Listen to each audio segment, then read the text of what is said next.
Hello guys, my name is Matthew, and in today's video I'm going to show you how you can group objects in Canva. First of all, as you can see, I already created a project for you, so I can show it to you how it's done.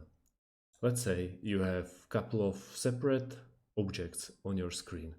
Let's say some sayings or motivational quotes or anything, some underlined text and so on.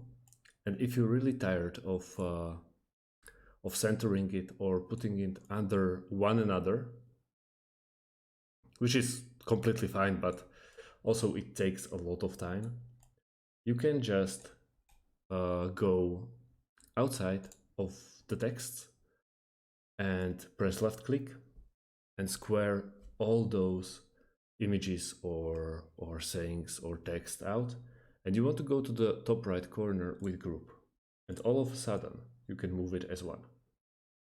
You can use it a couple of times or many times or many different occasions, and also you can always ungroup them.